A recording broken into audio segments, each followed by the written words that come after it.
కార్మిక సంక్షేమం. తెలంగాణ రాష్ట్రంలోని కార్మికుల సంక్షేమానికి ప్రభుత్వం ప్రాధాన్యతనిస్తుంది.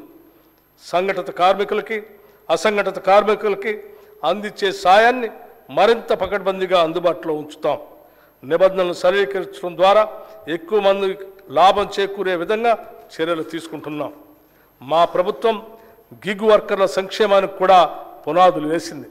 గిగ్ వర్కర్ అంటే ఒక తాత్కాలిక ఉద్యోగం లాంటి వాడు.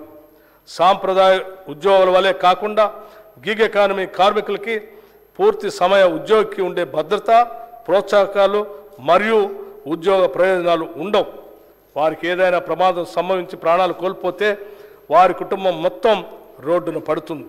అందుకే మా ప్రభుత్వం ప్రమాదవశాత్తు మరణించిన వారికి ఈ సామాజిక భద్రతా స్కీమ్ కింద 5 లక్షల రూపాయల ప్రమాద బీమా పథకాన్ని వర్తింపజేస్తూ డిసెంబర్ 30, 2023 ఉత్తర్వులు జారీ చేశాం. చేనేత.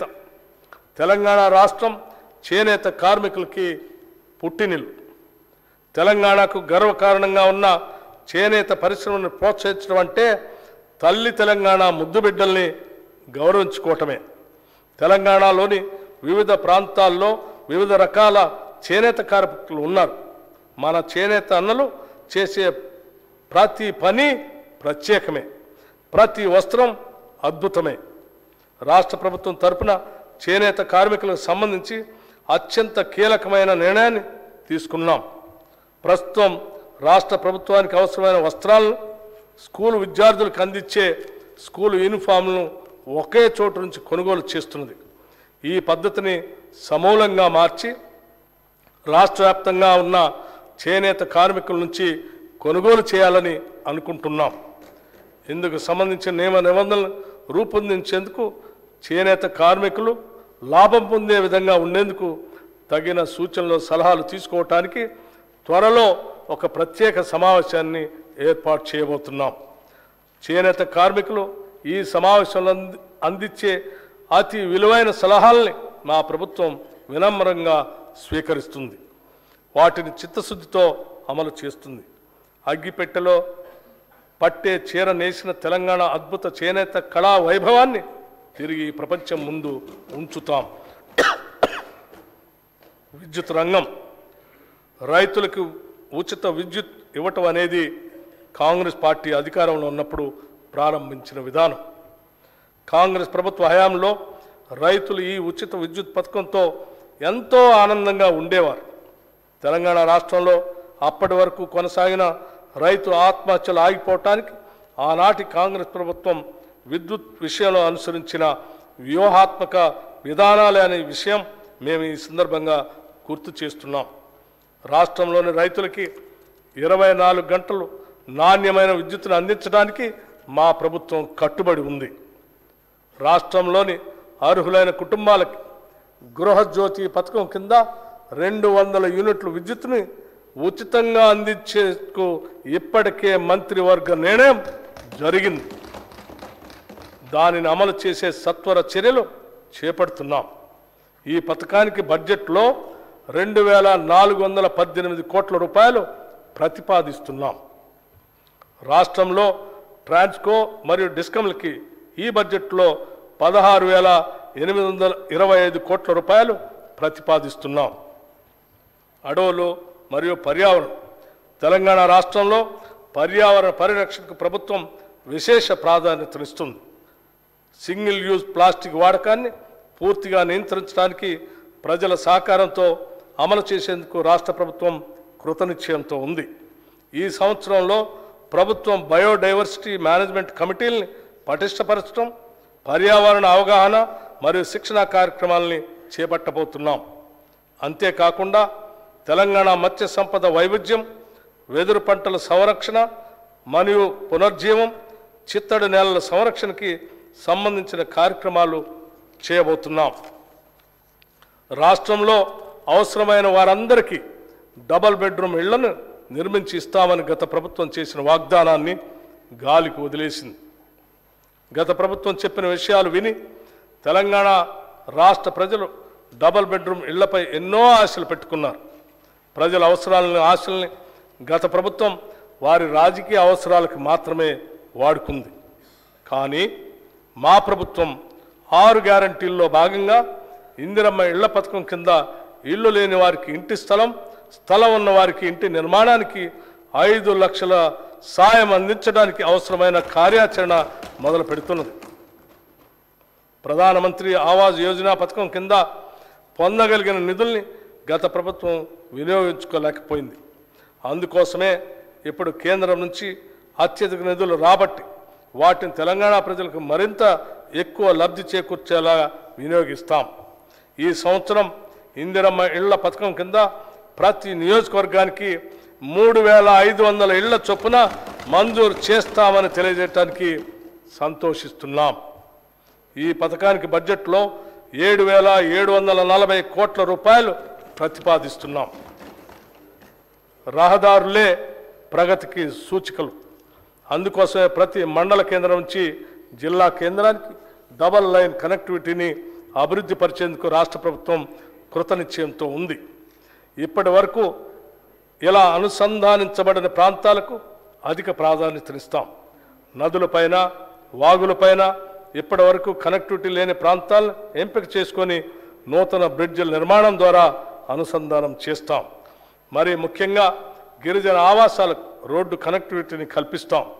గ్రామీణ ప్రాంతాల్లోని రోడ్లను మరింత మెరుగు తీర్చిదిద్దడం ద్వారా గ్రామీణ ఆర్థిక వ్యవస్థని కొత్త రూపు తీసుకురావాలని ప్రయత్నిస్తున్నాం. జిల్లా కేంద్రాల్లో ఇంకా పూర్తిగాని కలెక్టరేట్ భవనాలని సత్వరమే పూర్తి చేస్తాం. వివిధ శాసనసభ నియోజకవర్గ కేంద్రాల్లో గౌరవ ఎమ్మెల్యేల కార్యాలయాల నిర్మాణం పూర్తి చేస్తాం. రాష్ట్ర అభివృద్ధికి కీలకమైన రీజనల్ రింగ్ రోడ్డు విషయంలో భూసేకరణకు అవసరమైన నిధులు కేటాయించి యుద్ధ ప్రాతిపదికన పనులు పూర్తి చేసి ప్రజలకి అందుబాటులో తేవాలనేదే మా లక్ష్యం. నీటిపారుదల, నీళ్లు, నిధులు, నియామకాల కోసం కొట్లాడి తెచ్చుకున్న తెలంగాణ రాష్ట్రం ఈ 10 సంవత్సరాల కాలంలో నీటిపారుదల రంగంలో గణనీయమైన అభివృద్ధి సాధించి ఉండాల్సింది. పచ్చని పైర్లతో తెలంగాణ భూభాగం కళకళలాడాల్సి ఉంది. అయితే గత 10 ఏళ్లలో జరిగిన తప్పిదాలు నీటిపారుదల రంగంలో సాధించాల్సిన ప్రగతికి అవరోధాలుగా మారాయి. ఈ కఠోర వాస్తవం గ్రహించినప్పుడే మనం భవిష్యత్తులో ఎలాంటి తప్పులు పునరావృతం కాకుండా చూసుకోగలుగుతాం. అందుకే ఈ విషయాల్ని మొహమాటం లేకుండా ప్రస్తావిస్తున్నాం. నీటిపారుదల రంగ నిపుణుల సూచనలు పట్టించుకోకుండా, మేధావుల సలహాలు పాటించకుండా కేవలం మనకు తెలిసిందే వేదం అన్న రీతిలో గత ప్రభుత్వం వ్యవహరించిందనటంలో సందేహం లేదు. ఏదైనా రాష్ట్రం నీటిపారుదల రంగంపై విశేష శ్రద్ధ చూపిస్తే అద్భుతాలు సాధించడానికి 10 ఏళ్ల కాలం సరిపోతుంది. అయితే ఈ దశాబ్ద కాలంలో అనుసరించిన ఒంటెద్దు పోకడ సాగునీటి రంగాన్ని, ఆర్థిక రంగాన్ని అతలాకుతలం చేసింది. కాంట్రాక్టుల కోసం ప్రాజెక్టులు నిర్మించే విధానం తెలంగాణకు శాపంగా మారింది. లక్షల కోట్ల రూపాయల ఖర్చులో అవినీతి ఎంతో తేల్చాల్సిన బాధ్యత మాపై పడింది.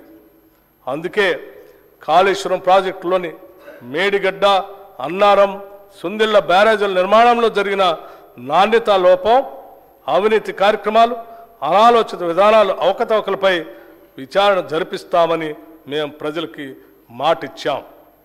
ఆ మాట నిలబెట్టుకునే దిశగా కార్యాచరణ ఉంటుంది. కృష్ణా మరియు గోదావరి జలాలలో తెలంగాణకు న్యాయంగా రావాల్సిన నీటి కేటాయింపుల కోసం ఎక్కడా కూడా రాజీ పడకుండా పోరాటం చేసి తెలంగాణ రైతుల ప్రయోజనాలను కాపాడటానికి ఎంత దూరమైనా వెళ్ళటానికి సిద్ధంగా ఉన్నాం. గత కాంగ్రెస్ ప్రభుత్వం ప్రారంభించిన డాక్టర్ బిఆర్ అంబేద్కర్ ప్రాణహిత చేవెళ్లను పూర్తి చేసి ఎగువ ప్రాంతాలైన ఆదిలాబాద్ మరియు ఇతర జిల్లాలకి సాగునీరు ఇవ్వాలన్నది మా ప్రభుత్వ లక్ష్యం. ప్రస్తుతం నిర్మాణంలో ఉన్న నీటిపారుదల ప్రాజెక్టులో తక్కువ ఖర్చుతో తొందరగా పూర్తి చేయగలిగే ఎక్కువ ఆయకట్టుకు నీరు అందించే వాటిని సత్వరమే పూర్తి చేయాలనేది ప్రభుత్వ ఆలోచన.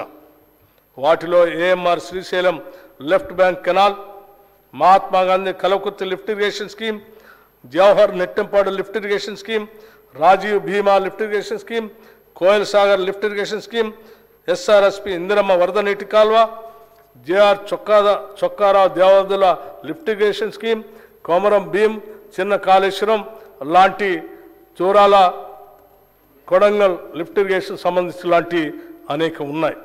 ఈ బడ్జెట్లో నీటిపారుదల శాఖకి 28,024 కోట్ల రూపాయలు ప్రతిపాదిస్తున్నాం.